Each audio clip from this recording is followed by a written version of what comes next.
Welcome to a new edition of the Neon Jazz interview series with jazz organist Adam Scone. He was born in New York and learned quite a bit before moving on to his current home of Miami, Florida. Over the years, he's played with the Legend Lou Donaldson and his band at the Village Vanguard and at the Blue Note. He has shared the stage or recorded with Jimmy Cobb, Fred Thomas, and Naomi Shelton, along with many more, and he's performed in over 35 different countries and appeared on over 50 albums. His latest release is 2015's I Scream Scone, and it's a great listen. So get to know him and dig this interview, my friends. So, Joe, thank you so much for having me do this. Yeah, man. Hey, thank you for taking some time out. I appreciate it. Sure. So let me just start off here with the ever present in your life, and just tell me kind of in a snapshot, an overview, what has been going on with you lately? Been finalizing a few different record projects, and the most exciting and seasonal one is a new Christmas song. We're going to release both an instrumental and a vocal version. It's called Christmas in Kings County. That's the newest, most exciting thing happening right now.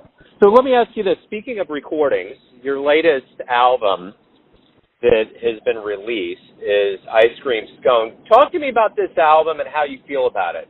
You know, I was really excited about how well that record did.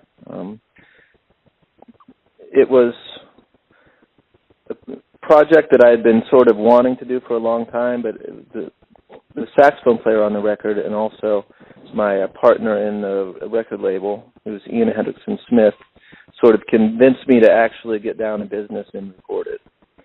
And I was really excited about the reception it got, and I had been playing those songs live for a long time. It was nice to finally get them on recording.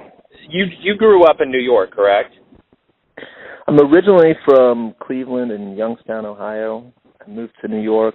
I must have been 19 years old. Lived there for a good 20 years, and now I'm living down in South Florida. Well, then let's go ahead and geographically kind of bounce around here. Cleveland, Ohio.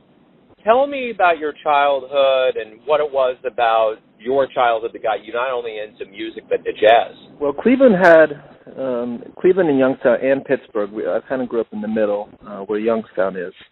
So when I got interested in the jazz, I was probably 15, 16, and there was a good music scene happening. So I would either go to Cleveland to hear a concert or go to Pittsburgh to hear a concert. Occasionally, someone would come through Youngstown. But I saw some great bands. I used to always go see Ray Brown's band, and that was when he had Benny Green in the band, and also Jeff Hamilton. Used to see them as much as I could. The great organ player Gene Ludwig was out of Pittsburgh. He was a major influence on me. He was the first person I ever saw play a Hammond B3 live, and I remember going up to him and saying, just how much I liked it, and said I was a piano player. And he said, well, you want to play organ? And I thought, wow, okay. So I sat down, we played a song, and I played a song with the band, and I just loved it. I loved the way the organ felt. I felt immediately at home with the instrument. From there, you move on to New York, and I would imagine there would have to be some level of culture shock and just stepping into the entire mecca of jazz in the world. What was that like going up there? I just couldn't get enough. I mean, I was going to college at William Patterson in New Jersey, and probably every night I was driving into the city going to some concert or some jam session or to just be involved with the music scene. It was really exciting, and back then you could see a lot of the real masters that aren't around anymore, and I really cherished those memories, and so happy that I got to see all and hear all that great music right in front of me. So when you were growing up, what jazz albums, when you got the jazz bug, what albums were you listening to that were huge for you in your development? Let's see. I mean, it was my mother's boyfriend when I was in those early years had a pretty amazing jazz record collection. And that's sort of how I first heard all this music. I would say the ones that really stick out are Oliver Nelson's Blues and the Abstract Truth, Horace Silver's Cape Verdean Blues, Joe Henderson's Mode for Joe. There was a few Jimmy Smith records. Yeah, a lot of them. But those are the ones that immediately come to mind. But he had a good 500 to 600, amazing jazz albums. Yeah, the one thing is, like you mentioned, you were playing the piano. You could have stuck with the piano, but there was some kind of allure that went into the Hammond B3, and it's kind of a specialized instrument, especially in jazz world, like the vibraphone. What was it about the sound, do you think, when you look back, that really got you hooked and you said, this is it, this is where I'm going?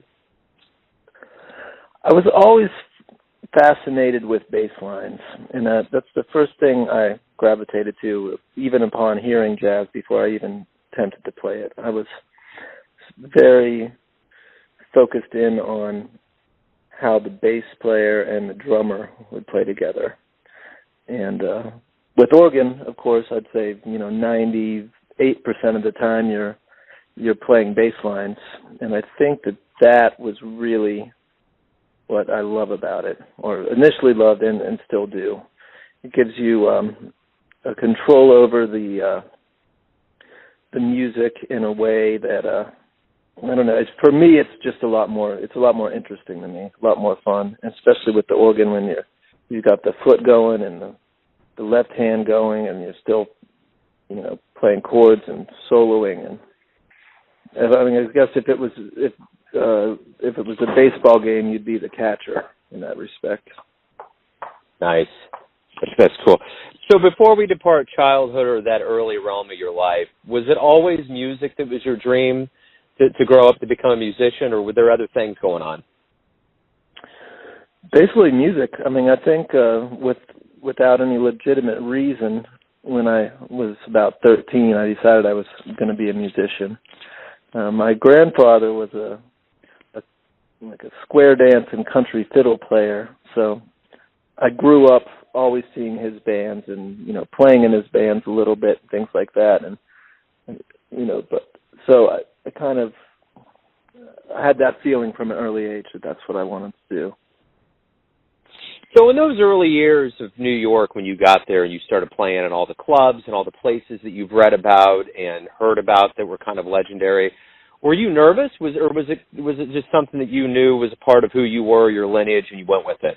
I never really felt all that nervous, except for the week where I was probably the most nervous in my life, which was I was playing in I must have been 25, and I was playing in Lou Donaldson's band at the Blue Note, and I still remember the phone call. He said, "Hey, do you want to play at the Blue Note this certain week?" And I think it was January, February or something. That was in 2001. And I said, "Yeah, of course." Yeah. And then he said, "Oh, yeah, you'll have fun because the other band's Jimmy Smith." And I just thought, oh, wow. And so, of course, that week, every organ player in the whole city, was there in the audience. So I remember Joey DeFrancesco stopped by, Big John Patton, who I kind of knew a little bit, but was always one of my other favorite organ players. He came one night, and it was a whirlwind of pressure. Interesting. Probably self-imposed pressure, but yeah, I think it's reasonable. Oh, without a doubt, that's a lot of pressure. Just starting with Lou and going down from there. Yeah. So it's interesting you mentioned at that age of your life being in New York, and 2001, early that year. So you were obviously there during 9/11. I was actually on tour in 9/11. I was doing this. That was Kennedy Center, the Performing Arts tour. So I was with a band, two of my great friends, Kevin Lewis and Aaron Thurston, and we were all the way in, I think, Malawi on that day. Interesting.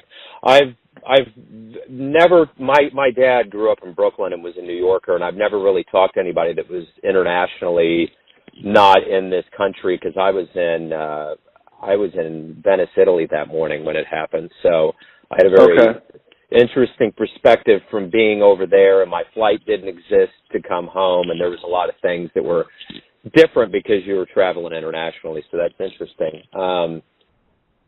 When did you come back? We probably, from that tour, we probably got back, let me think, middle October. Okay, all right. So we were working for the State Department, essentially. And so we had, it was a really amazing trip. It was a 2-month trip, so that was right in the middle of it. I think we had left in August, and we went to, ended up being 9 different countries in southern Africa. That had to be an amazing goodwill alms branch, being an American during that time over there performing. Did the tide of emotion get to be real strong as that was going on? It did, you know. I mean, it was the situation where I had really no idea what to do. Obviously, in pain for all the friends in New York and everything that was happening, and being so far removed made it hard to be even to tell what the next move was to do. And we were working for the U.S. government, so, you know, they had canceled some shows because they weren't sure about security. I mean, no one really knew what was happening. Yeah. So, yeah, that was a crazy time. So let's depart New York right now, and let's go into the Miami years. What brought you to Miami? And talk to me a little bit about going down there and what you were going for. Well, let's see. I've been now back here. Well, my father's lived here since the 80s, so it's always been a part of my life. Since I was, 9, 10 years old, I would come down for a month here and there. And I have a 4-year-old son, Dominic, so I felt like living down here could make things a little easier. And the great news about it is that the music scene here in Miami is really, I think, thriving right now. And I've been having a lot of fun getting to know all the musicians here, playing gigs and doing some recordings down here and meeting everyone. It's a whole new world. And also the good thing is it's only a 2-hour flight back up to New York, so whenever I have something to do up there, it's pretty easy to get done. Right on. So you share the stage. You talked about Lou Donaldson. You've been on stage with Jimmy Cobb and a whole host of other people that have had a lot of years in the industry and are legendary. What do you learn from them, either by osmosis or what they have talked to you about? Lou's band was always my favorite band when I was living in New York, because also Dr. Lonnie Smith was in his band all those years. So whenever he was playing at the Vanguard or the Iridium or wherever they used to play, if they were playing 6 nights, I would probably be there for 4 nights. Just any possibility to go see him, and I would always be, sitting in the front row. And, I learned a lot from both the doctor and from Lou about, how to put a set together, how there's an entertainment element in addition to, the musical element. I learned how, everyone works together, how authenticity is important. There's so many things. A serious level of professionalism on the bandstand. Yeah. So let me ask you, so over 50-plus albums is either a leader or being on recordings with people. You've played all over the world. You've had a really interesting jazz story, so to speak. How do you feel about your career? When you sit back and kind of look back on what you've done, how do you feel about your contribution to the jazz world? I don't know about my personal contribution to the jazz world, but I can say that I feel really lucky and really amazed at all the opportunities that came my way, especially early on, because that's really what I wanted to do. My main motivation was to earn a living playing music and get to travel the world, and it's just such an amazing experience. It's sometimes it's hard to even believe that all that stuff happened. And I always really like to feel part of a band. So I don't think it was really my motivation to. We'll see. Maybe I'll get to that point, but to contribute overall to jazz. I feel like there's a lot of other people that have done that. I guess I feel happy thinking that just being a solid sideman is good.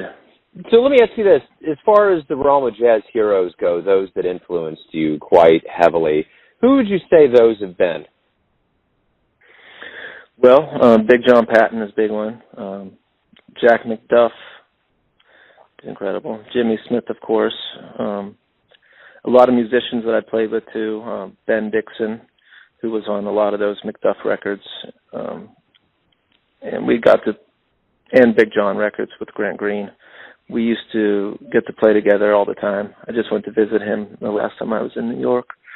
And I just learned a lot from him about writing music and arrangements and different things like that. But also it's just amazing as a kid to hear someone that you love playing on a record and then get to play with him for so long. And you hear those same things that you're hearing on the McDuff record, but you hear it right next to you on the bandstands. It's a pretty incredible feeling. It's a trip, absolutely. So of all the live shows you've seen, sounds like you've been pretty prolific in your life seeing live shows that have made an impression on you. If you could get into that jazz DeLorean, punch in the digits and go somewhere, who would you want to see and where would you go? Well, I would love to see that band from Larry Young Unity album. Yeah. That was really the first album I've ever heard that I heard jazz organ in a new way. And I'm not sure how old I was. I know I was still in high school, but after I heard that, it just completely changed everything. So that would be Woody Shaw and Joe Henderson and Elvin Jones. And to see that band at that time would have just been, I just can't even imagine. Why do you love jazz? I love the improvisational elements. I love that feeling of being in a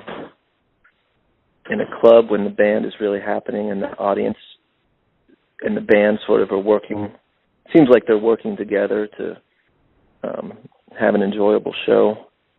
I feel like sometimes it can just hit a level where it could be the most amazing thing you've ever heard or seen, just happening right in front of you. But I also feel like you have to go see a lot of shows to hit that level. But it'll happen to you, and when it does happen, it's pretty amazing. I remember I used to always go see Etta Jones play years ago, and I think her band used to be Richard Wyans on piano and usually John Weber on bass. And some of those shows just stick out as being so phenomenal. I mean, she was so in tune with the audience and had such a wonderful voice and presence on stage. It felt like love to me. I've always heard that about her, without a doubt. Oh, yeah. Yeah. So, of all the players that you've played around, all of the legends, what have you ever gotten advice that's just stuck with you to this day that you may think about before you go on stage or in the studio? I guess it would be that you have to bring your own personality to the game. And I learned that also just a lot from the audience. So I feel like if you're really trying to attempt to express yourself instead of playing sort of like someone else, I think the audience, I think people can tell when you're truly trying to do your own thing and express yourself. I mean, within the situation of the band, but I think that's probably what I think about the most, is to just just try to be as honest as possible. Right on. Let me ask you this. Of all the fans that you've played for live and everyone that's been moved by your albums, has there been a fan compliment that you've gotten that you remember pretty well? I always prided myself on playing bass lines more so than playing solos or anything else. I mean, that's always my first priority. I figure if I can play the bass line, make the other people in the band sound good, then that's when I'm really doing my job. So I remember some fan saying that I had the best bass line in New York, which is for an organist, which, I doubt that's actually true, but I felt like that was a pretty good compliment. Absolutely. What was it like the first time you gave your autograph out? What were you thinking? I don't know. That's an interesting question. I guess it was pretty flattering, So everything's going to funnel down to this. This is my final question for you. Everyone has a version of who you are, an interpretation of who you are, your family, your friends, those that you play for, business associates. But when you wake up and face the world, who do you think you are? I would hope essentially that I'm making, somehow in my own way, making the world a better place somehow, whether it's not necessarily musically, just with any kind of interaction that I have with people. Hopefully I can somehow make everyone's day a little bit better, whether that's at the grocery store or in the bandstand or something. That's my mission anyways. Right on. I like it, man. I like it. That's a great way to sum everything up. Adam, thank you for taking some time out for me today, giving me your story, and most assuredly for all the music. Yeah, well, thank you so much. It's really great to talk to you. I'm very flattered and honored that you asked me to do it. Thanks for listening and tuning in to yet another Neon Jazz interview, where we give you a bit of insight into the finest players in New York, Miami, Kansas City, and spots all over the globe, giving fans all that jazz. Thanks to Adam for his music, his honesty, and all of his stories.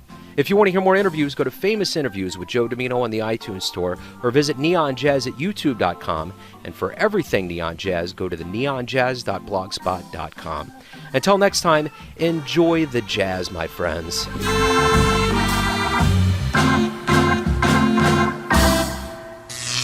Neon Jazz.